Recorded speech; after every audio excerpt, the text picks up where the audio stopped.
Okay, so let me just share my screen.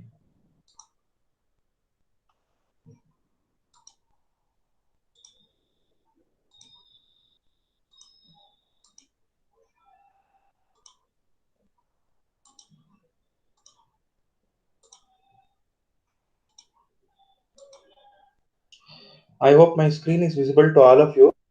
So in the last class, we were dealing with input formats and splits in case of Hadoop-based systems, right? And with respect to that, we were dealing with how input records and splits are being handled, right? And why input splits are required in the first place, right? You know that a MapReduce based system needs the input split so that the data is separated to all the nodes and they are able to process it by themselves, right?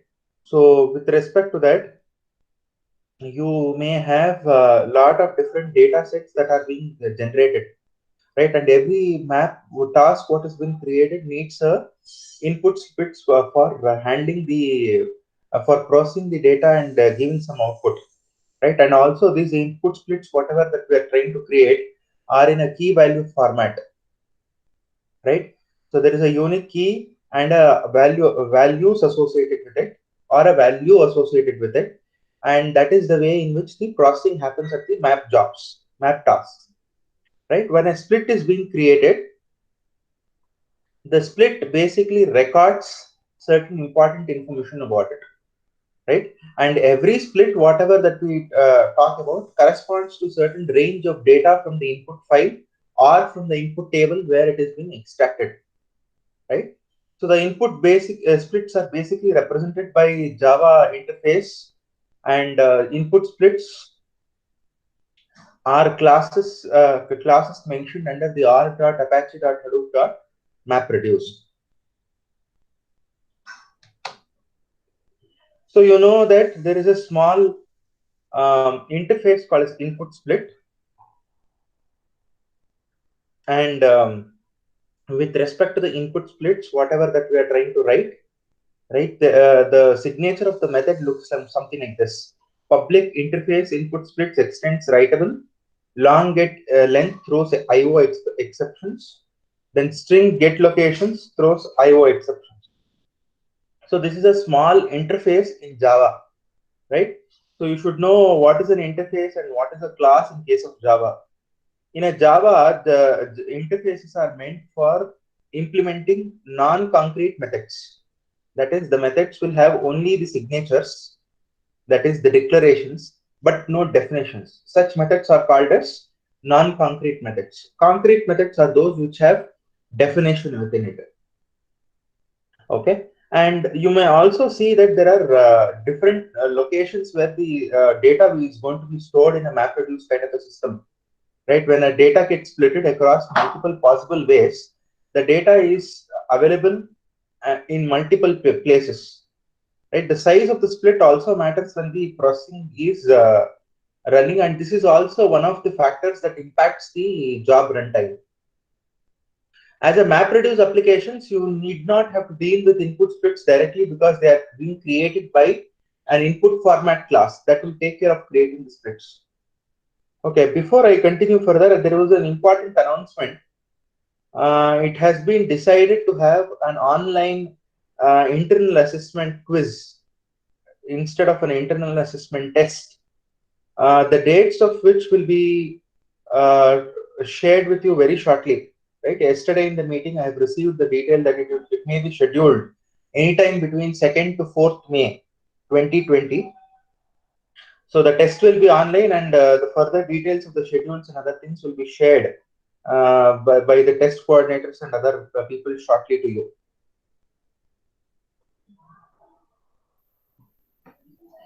Okay. So the input format is a class which is responsible for creating the input splits, dividing the input data into input splits.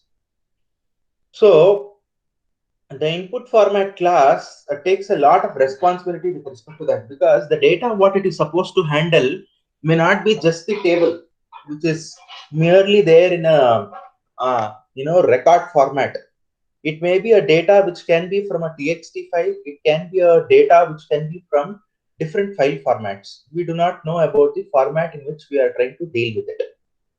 The second important thing which is there here is the input format class, which is basically used for creating input splits, has to convert the data by passing the data eventually from the file, reading it line by line, and putting them in the key value pair format. So there are a lot of things which are dependent on the initial part of the MapReduce execution engine, which is your input split, right? How do you calculate the number of splits that is required? For example, if I have got 10,000 numbers that is supposed to be sorted, then how do I split the data? On what basis should I split the data and send it to the job tracker? Now, the splitting calculation is very, very important. The reason is the splitting calculation will tell you how optimal is your job, how best is your job, how fast can the job can execute and finish back, right? So the job tracker uses the storage locations that is being indicated by the map task in the process and shares them down to the task trackers, right? The task trackers passes the map task splits to a get record reader method from the input format to obtain the split. So when you are talking about the number of splits, the number of splits are ideally based on the number of data nodes into two. Into two. That is the maximum number of splits that you can basically have. Say suppose I have got 400 nodes. The input data, which is small in size, can be either fit onto 400 splits, or I can also make it as 400 into 2, 800 splits, right?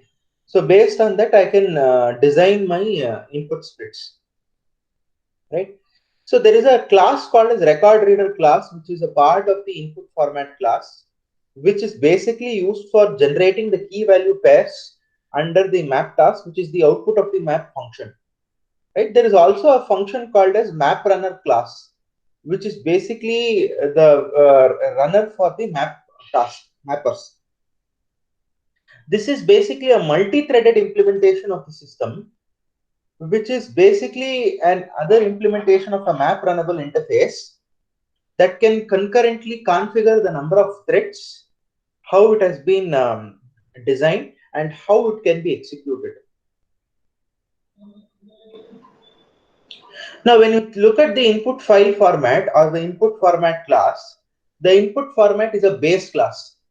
Please understand that we are all talking in terms of object-oriented concepts in the entire implementation of Java. You need to completely brush up the concepts of object-oriented programming, right? What is a class, subclass, abstract class, interface, right? These definitions should be known to you. The terminologies of whatever that we talk, like concrete classes, right? Non-concrete classes, right? Declaration, definition of a function. You should all be aware of whatever is the key terminologies that is being discussed. I assume that you are all aware because you have already gone through OOP concepts in your UG level. So when I talk, when I say that the file input format is a base class, you should be aware that the base class is the root class for all the other classes, right? And this, whatever that we are trying to talk about,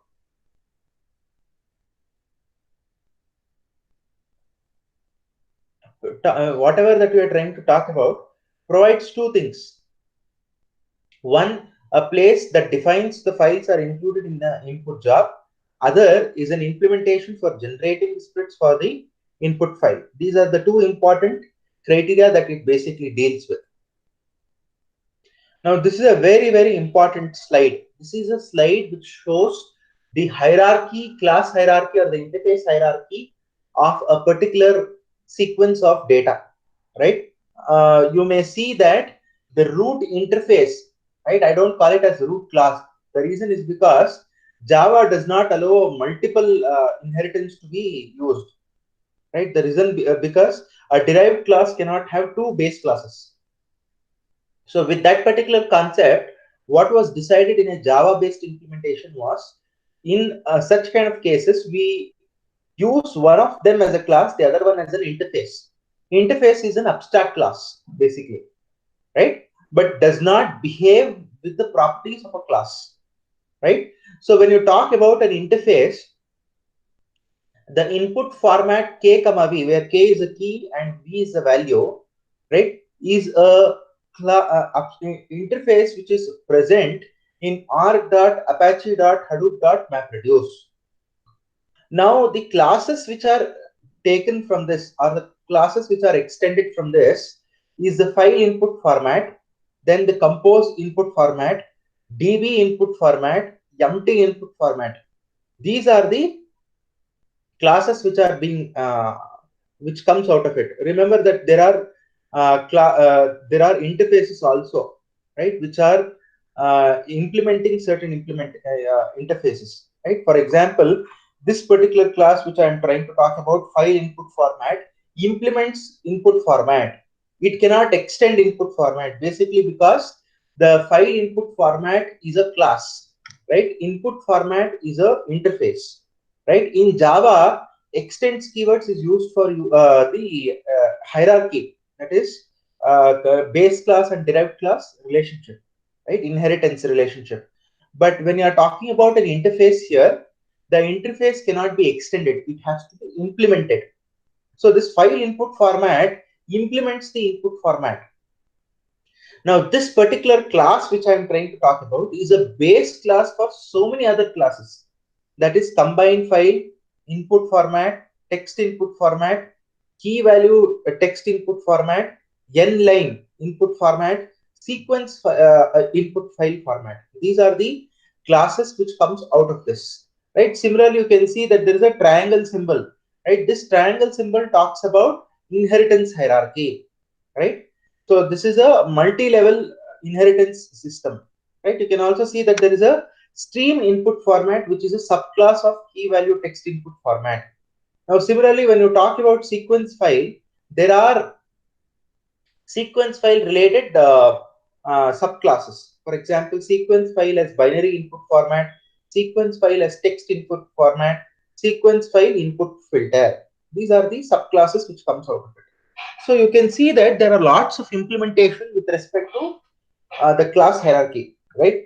So my small assignment for you today is that you must implement an interface as well as a class. You must write a code, any sample code. Even if you write a hello world code, that is okay, right? You must write a Java code, right, which has an interface as well as a class, and it also has another class, right, which extends the class A, right? Let's say that interface is interface 1, right? The class name is class A. The other class name is class B. Class A implements the interface 1. Class B extends A, right? With this hierarchy, you are supposed to write a code with respect to this, and then print a hello world format. Print a hello world string on your output screen. Very, very simple code I am trying to give you. This is the assignment for today. You need to submit this assignment tomorrow evening, that is 28th April 2020, before 7 p.m. Right? The code may be written and it can be submitted on your Google Classroom. Do not send it to my email. Please post it on Google Classroom. I will review it and get back to you. Okay. So next you have got input formats which are in this particular format, right? The file input format needs an input path, right? You have studied C++, C and other places, right? When you open a particular file, you need the path in which that particular file is located. Where is that particular path which is located? So for this, what is being done is the file input format offers 4 static convenience methods, right, which are used for setting up the job configurations. Now, what are these methods? You have add input path, add input paths. That is, you have multiple files that you are trying to open, and each file's path is separated by a comma. Then you have set input path, set input paths. These are the methods that you are having to either open a particular input format or open a set an input format for that particular path, right? So add input format or add input path methods are used for adding the path to the list of inputs. Set input path methods are used for entire list of paths in one go. So you may see here that the input format splits are given in this particular place, where the splits of large files which are stored in the HDFS blocks are separated with the split size, normally with the size of a HDFS block. So the properties that control the split size is these properties which is below the slide, the table which is shown at the bottom of the slide.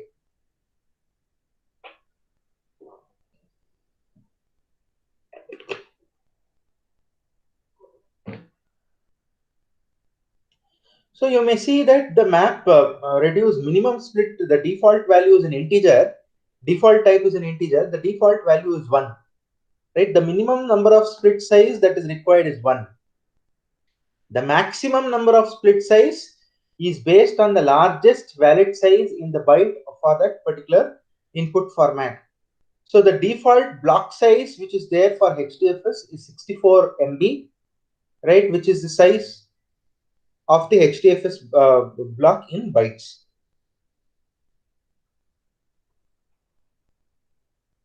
You may also see that the file input format splits, which are minimally 1 byte in size for a minimum split size, and for some of the split size it is more than 1 byte. So the application basically imposes the minimum split size. The reason why minimum split size is imposed is because the data has to be split. The data has to be brought down to the format of a key value format. So the maximum number of splits bytes, which is default maximum value, is represented by a Java long type, as you have already seen, and it is basically based on the block size that is forcing the split. So for example, max, minimum size, maximum size, and then you have got by default minimum size should be less than the block size, should be less than the maximum size, right? See, this is the default criteria which you should always remember. The minimum size is always less than the block size, which is of 64 MB. The maximum size is the maximum bound, where the block size is less than the maximum size. Hadoop will never change the block size to any other size apart from 64 MB, right? So this is the split size of the block.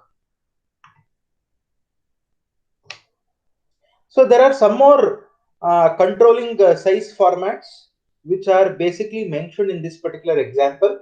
So you may see that the maximum and the minimum values of the block size with respect to the maximum value of the size being 64 MB, and the default maximum value for that particular split size is somewhere around 128 MB, right? The MapReduce 2.0 basically has 128 MB of 128 MB of split size.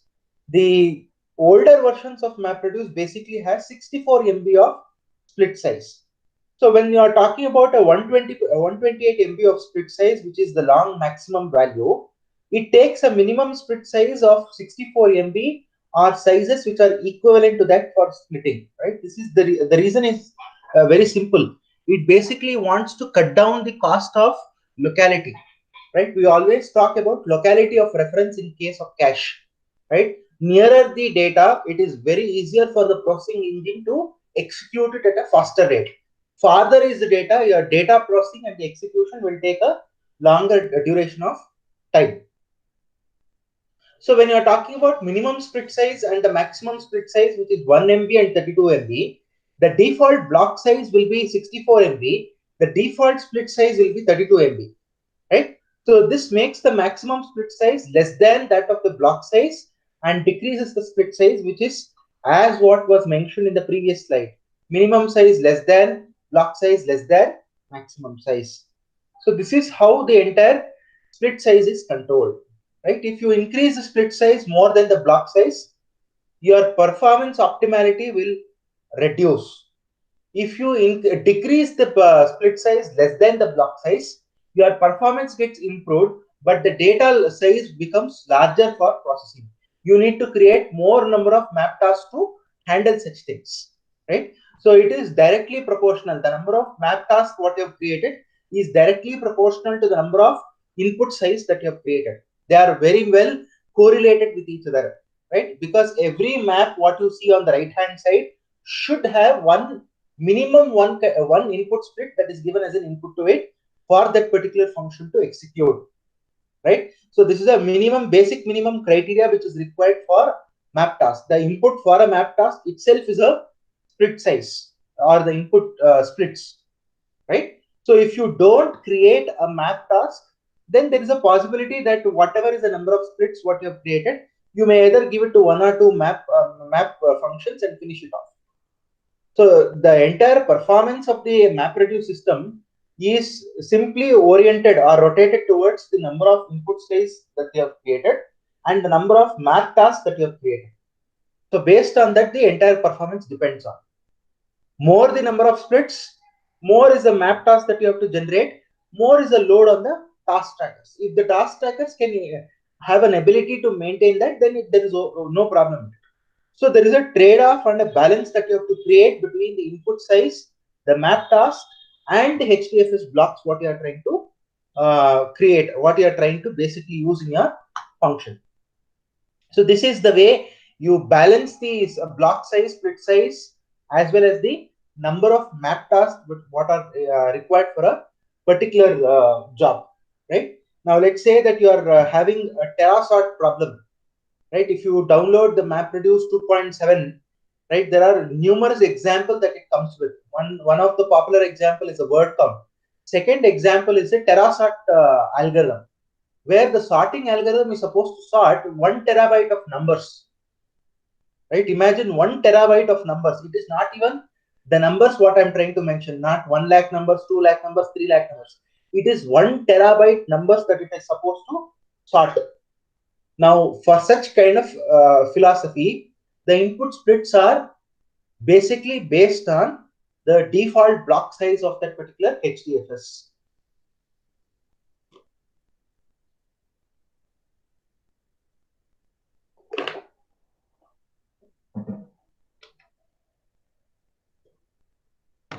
So in the input format, you may have smaller files. You may also have to use combined file format. The reason is if the input splits or the files what you have created intermittently are less than the minimum split size, then such kind of small files needs to be integrated. They have to be merged, right? To do that job, you have got a class called as combined file format. You have seen that in the input size hierarchy. See, you can see here, it is a combined file format class. So this combined file format class is basically turning the small number of large files into large number of small files. If the file is very, very small and there are a lot of such kind of files, the map task may use little input and the output what it generates is very less. So this imposes a overhead on the bookkeeping agencies. So the situation can be much better when the work can be designed with smaller files. Okay, so that is the reason why you make use of a class called as combined file input format. Now, when a combined file input format is used, it packs many files of each into each split and creates a mapper which is associated with it. Crucially, the combined file input format takes a node and a rack locality into account when deciding the blocks that is to be placed in the same split, right? Wherever, whatever that you do, you keep the locality of reference in mind and do it, right? Whether it is in the same node or whether it is in the same rack, right? Because our distance formula calculation, what we have studied in module 3, says that the data in the same node takes a distance of 0, data which is in the same rack takes a distance of 2. Either it should be rack local or it should be a node local situation for you to deal with. And whatever that you are trying to do, it does not compromise the speed at which you can process the input in a typical MapReduce job. So preventing splitting, there is a need wherein which the splits may not be required. There is no need for the existing file to go through some more splits. So in such kind of cases, there are a couple of ways where you ensure that the existing file is not splitted. First is a dirty way, quick and dirty way, which increases the minimum split size to be larger than the largest file in your system.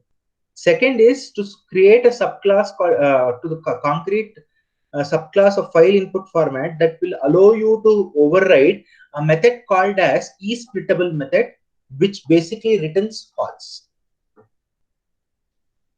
So this is a sample code of how input format reading a whole file as a record. So this is a class wherein which you are writing your own class, which is public class whole file input format, which basically extends the file input format class. You may see that there is a method which is overridden, right? You can see that the annotate symbol with override, right? This annoting basically says that this is a method which is not user created method, rather it is a overridden method from the default implementation which is available in that particular class.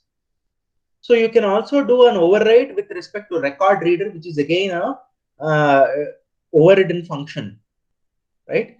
And with respect to this, you can create the file splits and the splits and the job. You can basically give it to the job configuration for doing it. So the file input format has one more subclass which is called as text input format. See, before we do into text input format, you must understand one basic fundamental aspect of a file. A file which is represented in a disk or stored in a disk can be retrieved in two ways. One, I can retrieve it as a binary number sequence of zeros and ones. Second, I can retrieve it as a ASCII characters, which is in a textual format, right? The default code character conversion that can be applied onto a binary numbers, which is segregated in byte format, is the ASCII code character. That is something which I can defaultly implement on it. So a text input format is essentially a file format class which basically retrieves the data in textual format. So you can see that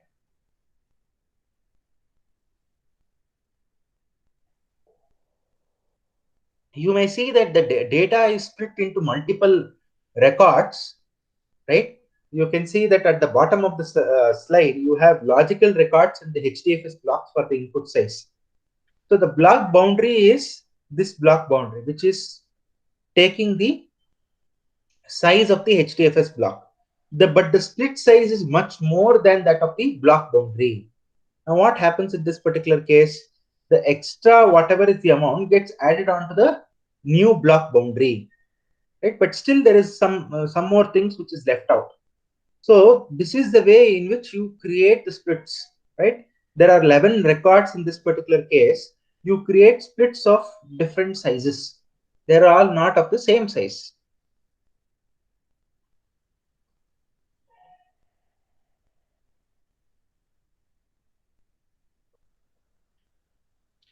A key value text input format class is an extended text input format class where the read data which is there in the split is retrieved in form of a key value format.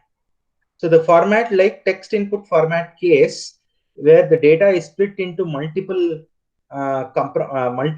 ways, the value is retrieved in form of key values.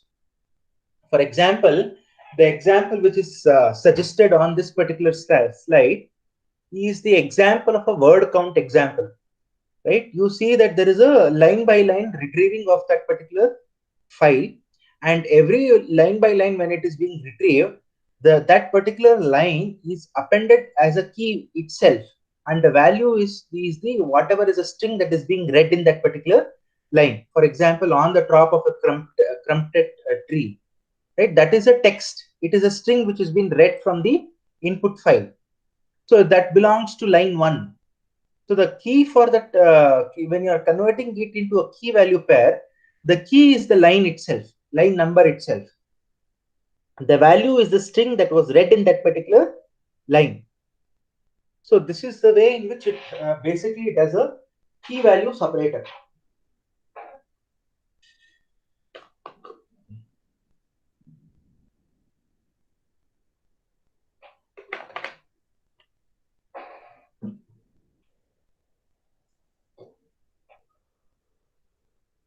So then there is another class which is called as new line input format. So the new line input format is an extended class of text input format, which basically reads the entire mapper in a number of lines. This depends on the size of the split and the length of the lines which are there, right? So if you want your mappers to receive a fixed number of lines as an input, then you can use this particular class. Then you also have XML, extensible markup language, where large documents which are composed of a series of records which are represented in XML fragments can be broken into records, and they can be used as a single string. And there can be first and the last end tags which can represent the start and the end of the record. You may also know that there is another class which is called Stream XML Record Reader, right? Which is basically used for reading the records in stream format.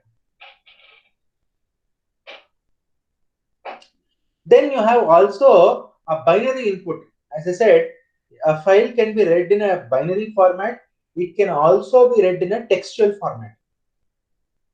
So when you're reading a file in a binary format, the sequence input file, the sequence file as a text input file, sequence file as a text input format file is the classes which are basically supports you to do it.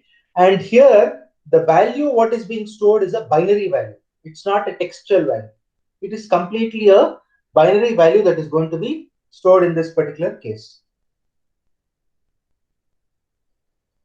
So this is how the binary format of reading and the textual format of reading is supported in case of MapReduce programming. Then you have got multiple input formats, right? There are cases in which the data is in ASCII format, or it may be in a different format, right? First of all, before I proceed, why is that you need binary input format and a text input format as a two different classes? Any guess for this?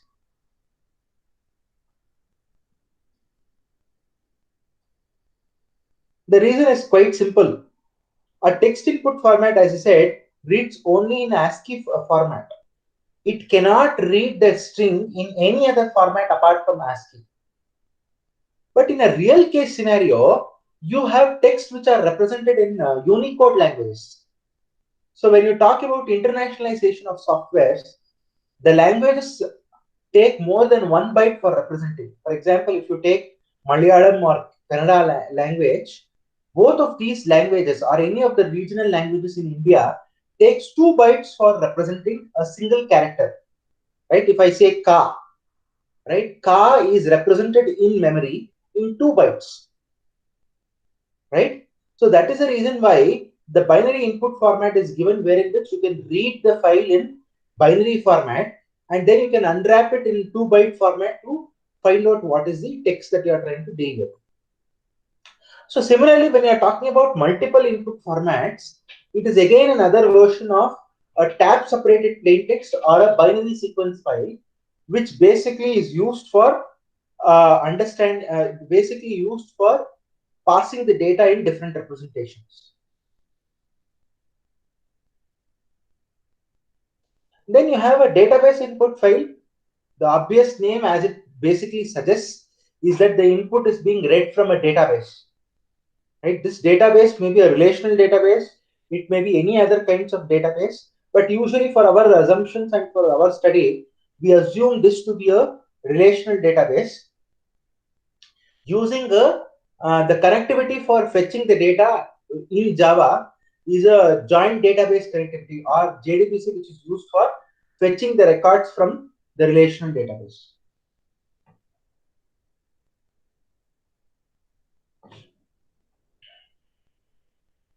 So when you talk about output formats, see, all these times that we were talking about input formats. What is the input to the system? What are the different ways of reading that particular input to the system? Now we are talking about what are the outputs that we can give for a particular system. What are the different ways in which the output can be seen, right? As I always keep reiterating this particular fact, the universal theory of computer system is that any computer algorithm, whatever that we talk about, or a program that we talk about, you should be able to visualize what is the input that I am trying to give, what is it basically trying to process, and what is the output of that particular system. This is the universal theory of computation, right? You should be aware of input, output, and processing, right? Any program for that matter of fact, you should be aware of what is the input that I'm trying to give, in what format I'm trying to give, what is the output that that program is trying to generate, right? For example, you are doing your mini projects, right? The basic fundamental requirement for you to understand a design phase is what is the input to my system, what is the output that it is going to generate. If you have this particular visualization, then you are already a very good software engineers, right? You can see what is the input, how it processes, you can visualize that, and then you can see what is the output, right? That is the reason why I've been stressing on one particular fact since the day one you have joined the MTech program. That is, you have to go through the hackerrank.com. You have to solve certain challenges there. Only then you will be competent enough to write programs and confidently face interviews. This is a very, very important thing which you should always know, right? As and when you keep experimenting with more number of codes, more number of aspects, your knowledge base with respect to that increases, right? Recently, on a Saturday evening, we had a founder of Geeks for Geeks who had given an IEEE webinar, Mr. Sandeep Jain. He spoke a lot of things about job opportunities in industry, right? This information was, I think, shared to your group, but I didn't see anybody joining into that particular webinar. Similarly, we also have a webinar tomorrow, that is 28th of April at 5 p.m., which is the use of AI in electrical systems, which is basically hosted by IEEE PS chapter of BMS IT, by IEEE student branch of BMS IT, right? So please make sure that you attend it and you make best use of such kind of systems. So the output format again can be in a binary format or in a textual format, right? As you know, if it is a textual format, it is nothing but the key value pair separation, the key value pair based representation of output, right? The output can either be represented in null output format, where it emits the output using a null writable type. You can also have output which is in binary output format, which, as I said, is a sequence file output. Sequence file is a binary output, map file output format. So these are the three subclasses which are represented under the binary output, and each one of them is meant for different things. So for example, sequence file output format writes the bytes in a sequential file. This is a very good choice for the input for an output, which is basically for a MapReduce job. Then you have sequence file as a binary output format. This is a counterpart to the sequence file as binary input format. The data is written in a key value pair in a raw binary format, that is in zeros and ones format. Then the last thing what you have is a map file output format, which writes into map file as a output. Then again, you have multiple outputs which are used for generating file output format in different subclasses. That is, when you create, when the output of the MapReduce program comes into picture, you have part by part issuance of the output, right? You cannot basically view the entire output in a single file. So what is being done is, for every one reducer, there is one file, output file, that is being created, right? You should understand that the input format is attached with the map task. The output format is attached with the reduce task, right? So one output file is attached with every reducer, and they are named with the partition number like part 0000, part 0001, right? And you may sometimes have the control over naming of such kind of intermittent partition files. MapReduce also comes with two libraries which will help you to do it, which is called as map output, multiple output format, or multiple outputs.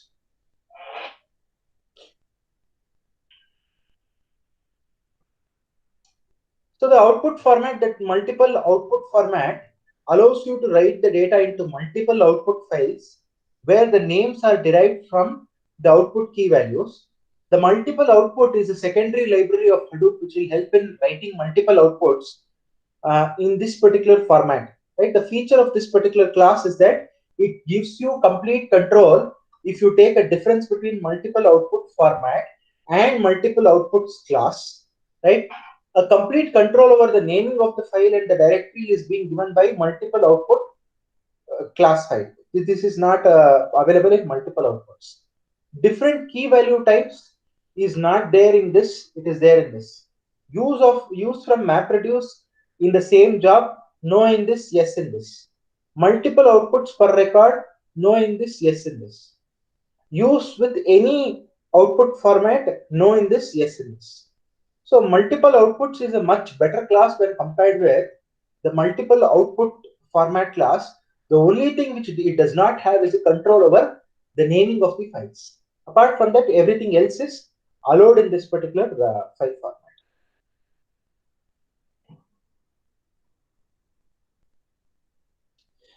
There is also a class called as lazy output.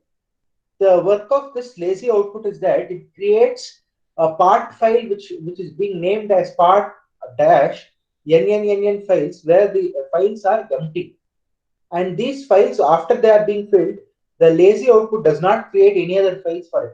It starts filling up in the same set of files. So to use this particular option, when we are trying to use streaming and pipe support, you may use the option as minus lazy output option, which enables the lazy output format class.